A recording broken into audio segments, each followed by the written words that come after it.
Hi everyone, welcome back to Educington College. It's Celine and we'll be going through a power reading test 33 today. So some key points I want to emphasize for this test is learning how to read figurative language. So as I've mentioned in previous videos, figurative language is the idea of reading beyond the lines. So reading beyond the lines means understanding the real meaning of the text and sometimes beyond that, understanding that there's a little bit more meaning to the text than it's actually giving us. We'll just touch on that idea a little bit today.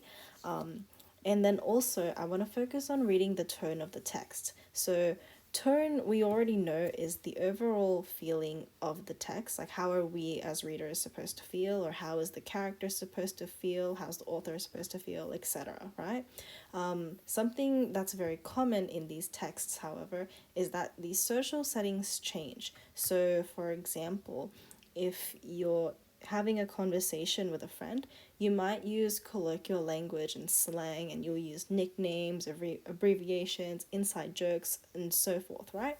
But if you were talking to, say, an interviewer or your boss or manager, right, you would speak more formally rather than using a bunch of slang. This flows well with reading figurative language because we're reading a little bit beyond the lines in that sense. We're actually trying to figure out, what does the slang mean? Like, for example, what does mid or slay actually mean, right? We use these certain words for specific social settings. It makes it more meaningful, establishes the tone or the feeling. So yeah, those are just some points that we're going to be looking at today. Also, here is the first text that we'll be going through. Please screenshot this and read it in your own time. I'll put a side-by-side video after this. So question 1 asks us, the special day was a day spent blank. So let's take a look at the poem itself. In the very first few lines, it's established that this character is at a beach, especially because it says the Blue Rimmed Beach right over there. All right, they do talk about going down a steep green hill. We'll talk about that a little bit later. But I actually want to focus on this part where it says, not wanting to miss one searching wave. That's because this person is waiting for a wave in the ocean. So this main character is out surfing in the ocean. So the answer is A. Now, the reason why it's not them climbing hills or writing poetry or listening to a trainee is because that is not what is emphasized in this poem. That is not the main focus. In comparison to those other activities, most of the lines are actually spent describing the waves and the act of surfing itself. Was most likely written, so we're looking at tense. And throughout the entire poem, they actually do use this past tense. If we look at was, I was, I ran, swung. There's so many parts of the poem that is just in past tense, right? So in that case, we would only actually have options C and D, when the poet had returned home and a long time after the actual event. So I want to go to the last few parts of the poem now. Now here they start saying, it starts establishing its nostalgic tone, or at least reinforcing it.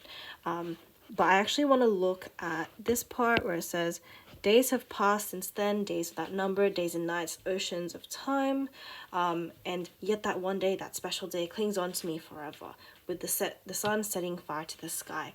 So it's very clear that this is a poem that has been written a long time after the actual event, because the narrator starts telling us multiple days or multiple periods of time where life has just gone by and they just still think about this day they had at the beach. It's not C, because when they say when the poet had returned home, they're talking about like the drive home, say like the next day or the next week, right? So option C is more so I guess, still within that window of time, whereas D is over a multiple period of time. I have reference to the entire poem, but I'll just have it up anyway. So the following lines are most likely indicated or intended to show how blank. So in this extract, there's a strong focus on time, okay? And the minutes and the hours is what I want to look at more specifically. It's almost as if the author is actually narrating how much they're enjoying their time at the beach, because time just goes by, and it's like that feeling when you're enjoying something so much that you're not keeping track of time. In fact, you lose track of time because you're just so focused on what you're doing. So in this case, the answer would be B, in a positive manner. Okay, the lonesome part, the fun, and A and C wouldn't be plausible in this case, because being alone is not the focus in that specific extract. How much fun that poet is having.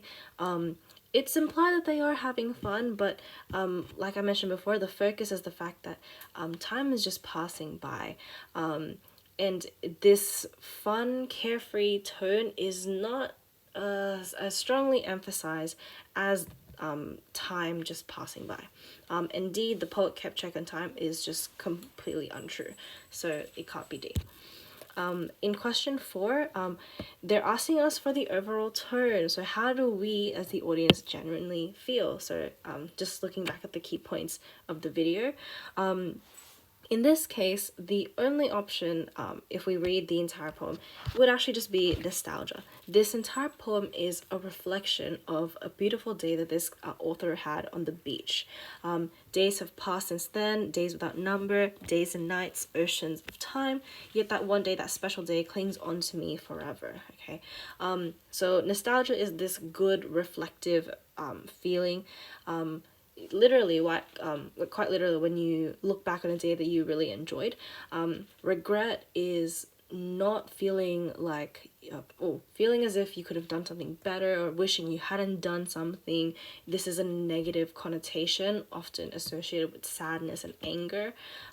Sorrow is like grief when you've lost something, a lot of sadness. Hope is a lot of planning for the future. Because this poem is so focused into the past, we can't say it's hope, and although it does have positive emotions, and it can't be A or B because there's a lot of grief and a lot of sadness towards it, and it's got a light-hearted emotion in this poem. The second extract, and we'll be deconstructing this through the questions. So for the first question we have, what is the function of Rove's opening questions?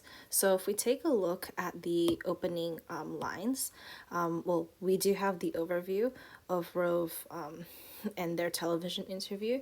So Rove is interviewing Daniel Johns, who is a musician. And, sorry about that. Over here in blue are the questions that Rove questions Johns. So, is it a bit easier for you to get out there and do the promotion for an album? So I want to look at that part. Do the promotion for an album. Okay, so like an introduction where we introduce the main concepts of what we'll be talking about in our essay or in our piece, right? The introduction serves as a guideline as to what direction we want to go, the main ideas, the main concepts. And here, Rove is doing the exact same thing. It's in the beginning of the interview, after all. So in this case, Rove is steering the conversation towards the promotion of an album. And the only option there, the only option in question 5 that answers that directly is option D. If we look at question 6, what does Daniel mean when he says it's not a one listen kind of album? So if we look at this sentence by itself, or at least the bit of the sentence in question 6, it's quite difficult to comprehend. So let's take a look at the entire sentence, because, it's incomplete anyway. So It's about here. It's the kind of album that if you don't put in people's faces, then it runs the risk of being ignored because it's not a one listen kind of album. We can even look at the following sentence. You've really got to listen to it a few times to understand where it's going, and even then, you might hate it. So in this case, Daniel is not trying to tell us that the album is bad. He's actually saying that it's not it's not easily it's not instantly accessible, right? It's not something that you can just he says it's not something that you can put in people's faces. So it's not perhaps like popular or fits into the normal standard, like normal societal standard.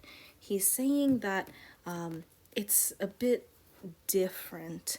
You need to process the ideas behind the album before you can really appreciate it. So in that case, the option would be C, that is not instantly accessible to listeners. That answer really means that yeah, it's not easily comprehensible in the first time you listen to it. You just have to keep on, I guess, like trying to deconstruct it. That's what Daniel is trying to say. He's trying to say that there's depth to the album that is a bit unconventional. In question 7, which words best describes Verb's tone in the sentence? Sometimes I have to be complimentary to guess, but this time I actually do mean it. So tone is the overall feeling. So what we can do is we can look at the sentence and stage directions if we'd like to. So sometimes I have to be complimentary to guess, but this time I actually do mean it. Audience laughs. So it's a bit light-hearted. It's funny. But in the actual content of the sentence is that sometimes Rove has to fake liking their guests, but in this case, they genuinely do like Daniel. So he's being sincere. He genuinely likes Daniel's company. So genuinity and sincerity are very similar in that case. And we're saying it's positive because it's a positive message. He's saying that he genuinely likes Daniel. That's a good, happy message. So C would be a plausible answer. What does Daniel mean when he says a wider color spectrum? So just in general, color is representative of emotions. So right off the bat, we could just say that since color is representative of emotions, the answer would be a greater range of moods. Or if you'd like to, you can look at the text as in the entire sentence. So it starts from here. Yes, it was a conscious decision to move and approach a wider color spectrum, whereas it's restricting to know that there's only black and gray shades to work with, and once you kind of overcome that reliance on depression, then I think there's a lot to work with. So in this piece of dialogue, Daniel is basically saying that there's a strong focus on depression and dark themes in their album. So there's not much color, there's not much liveliness in the album itself. In question 9, you don't need to have the entire sentence to answer the question. So what type of language is busting rhymes? You can just use the busting rhymes part. So busting rhymes is specific to singing and music in general. No one would say like I don't know, right? Like busting an artwork, right? No one really says that. It's a bit weird to say, but we do hear people say things like busting out a rhyme as in singing. So because it's specific to music, that would make it jargon. If you guys are familiar with jargon, or if you're not, please look it up anyway. But jargon is basically technical language that is specific to that field. So for example, in English, we have techniques like personification, metaphor, simile. Those are specific words used in English. You wouldn't use it anywhere else. So that's what makes it English jargon. And lastly, for question 10, what is the main purpose of the interview? So remember that in the introduction, we were introduced to the fact that Rove is asking Daniel Johns about their journey to creating an album, and just their experience as a band, right? So since there's a strong focus on the album, it is to advertise their latest work. Though that's the main concepts that has been talked about in the entirety of the poem. There is not too much focus on Daniel's private life, as it talks about how Daniel's private life influences their album, but ultimately, right, we wouldn't be talking about Daniel's private life we weren't if we weren't in the direction of the album in itself. There's not too much explanation on Silverchair's success because they do talk about the present moment and the plateau that they reached. And to discuss Daniel's health problems, that is discussed. Like I mentioned before, there's a strong focus on the album. There's multiple examples, so that is why the answer would be B. That's all of the questions for today. Please read over the text, deconstruct it as you feel is appropriate, and please just try and recall how we have been reading figurative language. We haven't really been looking at the text too beyond its essential concepts, but we did deconstruct what it essentially means, right? Just basically translating English into its true simple meaning, because English does tend to romanticize and overcomplicate certain concepts because it just sounds fancier and more more aesthetic, I guess. And we did analyze the tone of the text, the overall feeling that we had, and also how this tone shifts in different social settings like interviews and poetry. So anyway, I'll let you guys go. That's everything for today. And yeah, I'll see you guys next week.